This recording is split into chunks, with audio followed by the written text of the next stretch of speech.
Sebelum lanjut nonton video ini, jangan lupa subscribe, like, and share ke teman-teman kalian. Assalamualaikum warahmatullahi wabarakatuh. Good morning my lovely student. How are you today? I hope all of you always fine, happy and healthy condition. Miss Ati here is also fine too.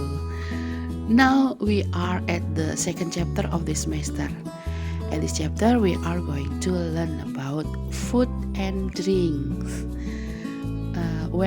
Let's begin our lesson by saying basmalah together. Bismillahirrahmanirrahim. Nah, anak-anakku semuanya, seperti yang sudah Bu Ati sampaikan tadi, bahwa kali ini kita akan belajar tentang food and drink, tentang makanan dan minuman. Selain kita akan mengenal nama-nama makanan dan minuman, kita juga akan belajar bagaimana menanyakan kepada seseorang tentang kesukaan terhadap makanan atau minuman. Selain itu juga kita akan belajar penggunaan kata like atau likes. Oke, kalian sudah siap semuanya? Are you ready? Oke, please open your book at page 58.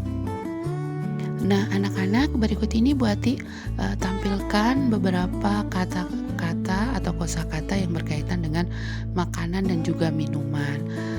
Tentu kalian sudah memahami, kalian sudah mengerti kosakata yang berhubungan dengan makanan dan minuman ini, karena dulu di kelas sebelumnya kalian juga sudah pernah mempelajari kosakata tentang makanan dan minuman.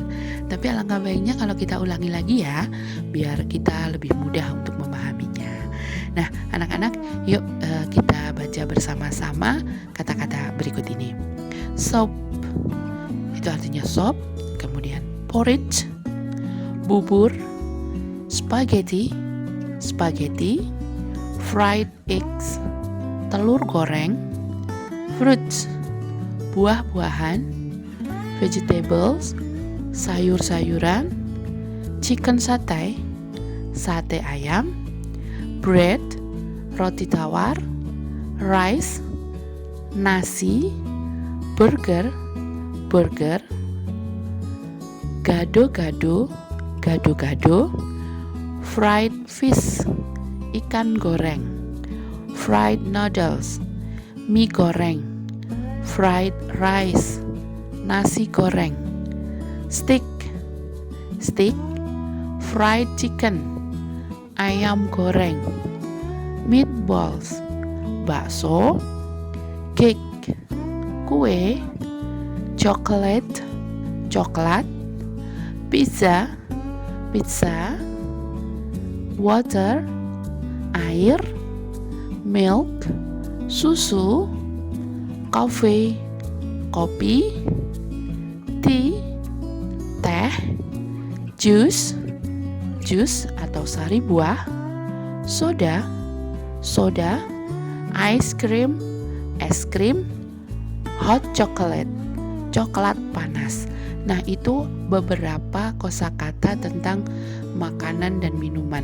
Tentu masih banyak sekali kata-kata yang berhubungan dengan makanan dan minuman yang belum Bu Ati tuliskan di sini.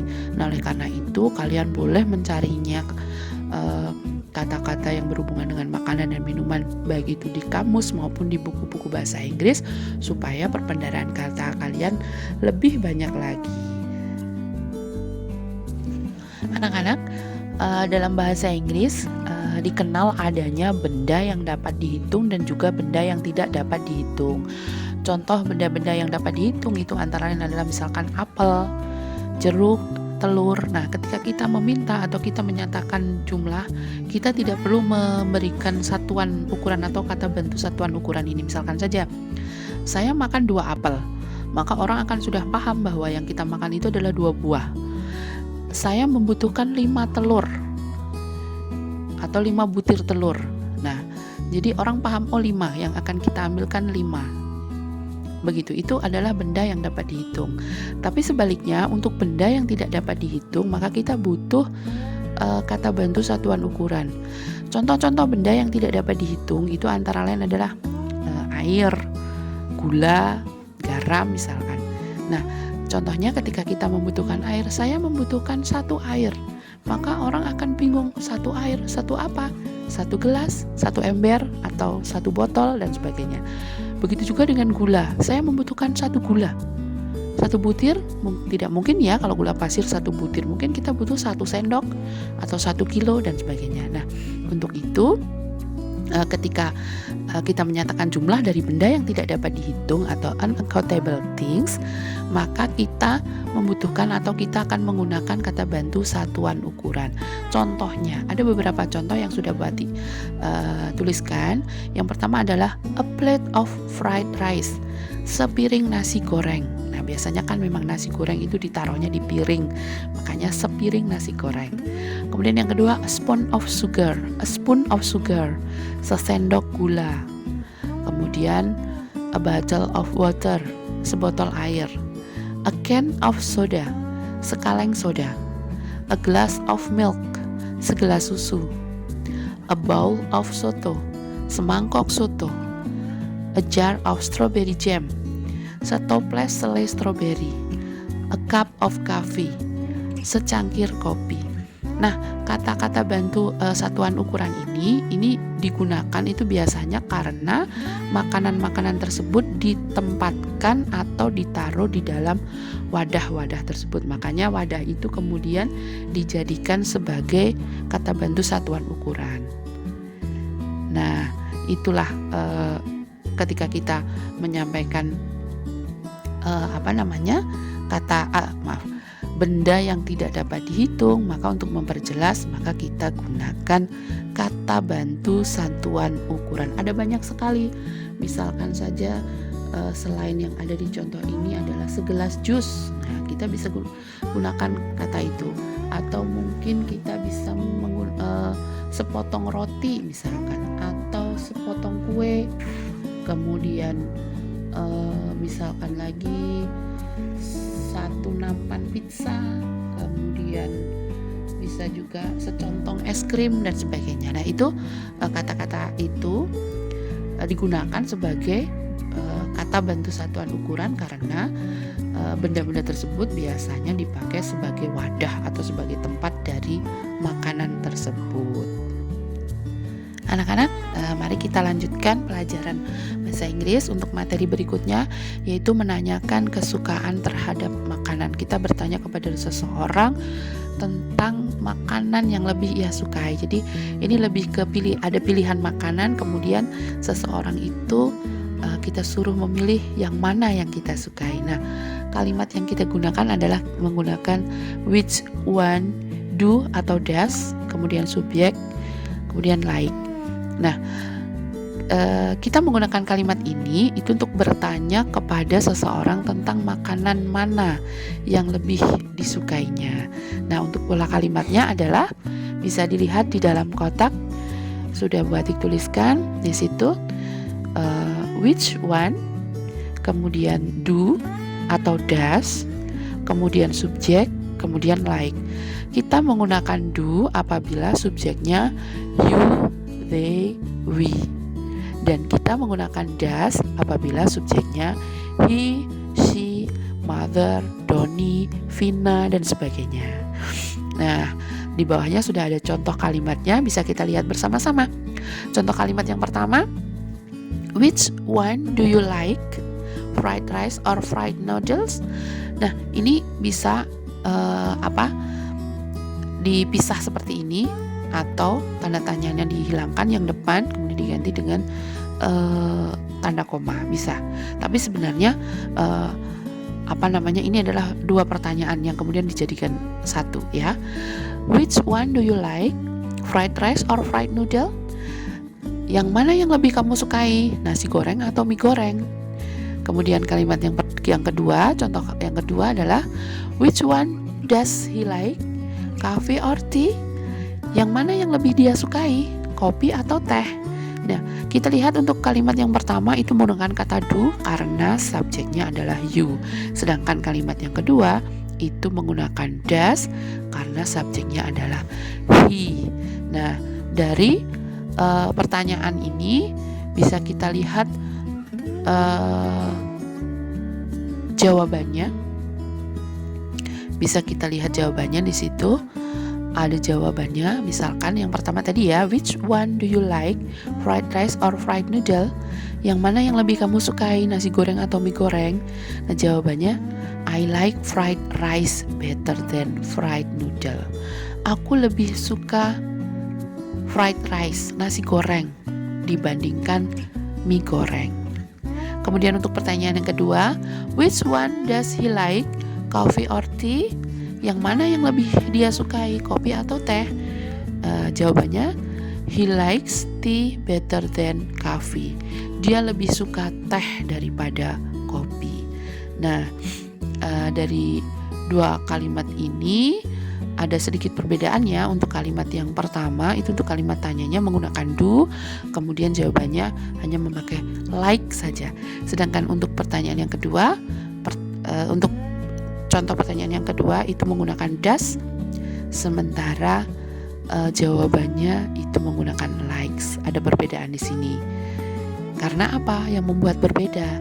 Iya, yang membuat berbeda itu adalah karena subjek yang digunakan. Untuk yang kalimat pertama itu subjeknya adalah you ya, you, kamu. Sedangkan untuk kalimat yang kedua subjeknya adalah he. Jadi itu yang membuat kata like pada jawaban itu menjadi berbeda.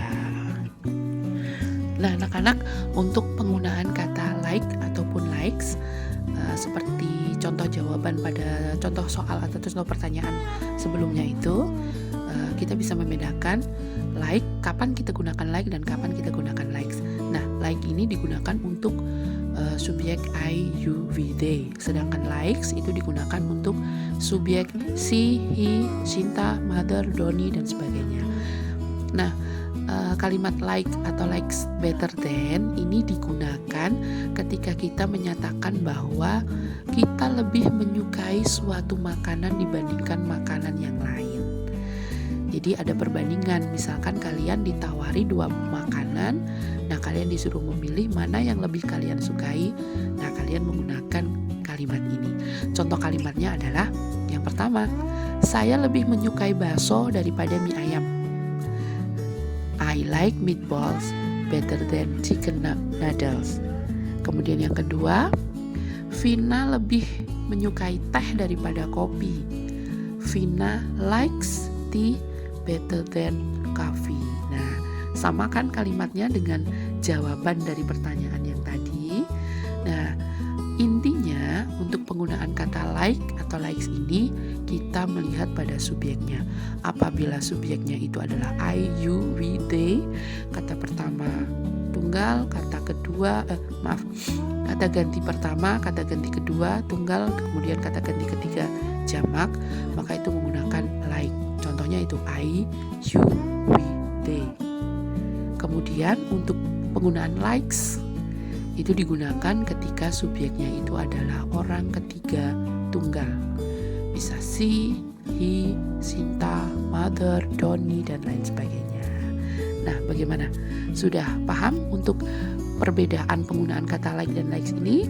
Nah, anak-anak untuk lebih bisa memahaminya, kalian bisa mengerjakan tugas berikut ini. Ada tugas dari Bu Atik. Yang pertama adalah tugas pada halaman 60, writing yang A. Fill in the blanks with like or likes. Isilah titik-titik di bawah ini dengan kata like atau likes. Nah, kalian lihat kalimatnya, kemudian kalian perhatikan subjeknya. Nah, ketika kalian sudah paham, nanti kalian akan tahu itu akan menggunakan kata like atau kata likes. Lihat subjeknya. Kemudian tugas yang kedua adalah halaman 61B. Match these things with its appropriate meaning. Jodohkanlah benda-benda berikut ini dengan arti yang sesuai. Nah, jangan lupa jawaban ditulis di lembar kerja. Dikerjakan dengan baik ya. Baik anak-anak, bagaimana dengan pelajaran hari ini? Semoga apa yang kita pelajari hari ini bisa bermanfaat untuk kita semua. Jangan lupa untuk selalu bersyukur kepada Allah Subhanahu wa taala. Salat 5 waktu, membaca Al-Qur'an, patuh dan taat kepada Bapak Ibu, rukun dengan saudara dan juga teman-teman, tetap semangat belajar dan selalu menjaga kesehatan. I think enough for my explanation today. And before we end this class, let's say Alhamdulillah together. Alhamdulillahirabbil alamin. Wassalamualaikum warahmatullahi wabarakatuh. See you next time and bye-bye.